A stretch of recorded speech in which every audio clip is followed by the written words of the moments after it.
Pinag-aaralan ng PNP ang pagkasampa ng kasong obstruction of justice laban kay dating Executive Secretary Salvador Medialdea.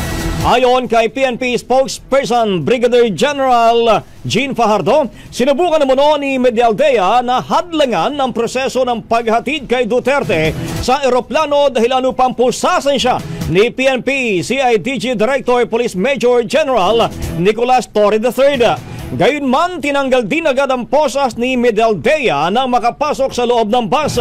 Iginiit ng PNP na maayos nilang naipatupad ang proseso ng pagsisilbi ng warrant of arrest alinsunod sa hiling ng Interpol at tiniyak nilang walang nasaktan mula sa kabilang panig sa pamamagitan ng maximum tolerance.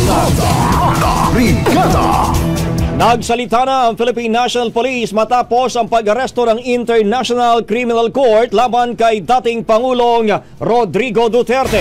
Sa pulong balitaan sa kamkramen nanindigan si PNP spokesperson Brigadier General Jean Fajardo na walang nalabag na protocol ang arresting officers sa pangunguna ni CIDG Chief Police Major General Nicolas Torre III. Sa halip, sila paumano ang sinaktan at pinagmumura ng kampo ng dating Pangulo.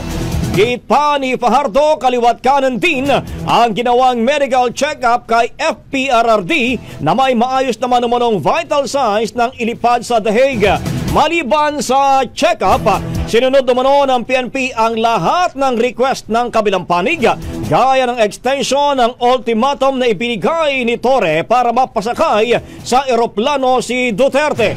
Sadyang napansin naman ng pulisya ang delaying tactics ng naturang kampo, bagay na nagudyo kay Torre para tuluyan ang ipatupad ang kanila mandato noong tensyonadong Martes ng gabi. Ang bahaging ito ay hatid sa atin ng Drive Max Coffee. Ligayang tuloy-tuloy.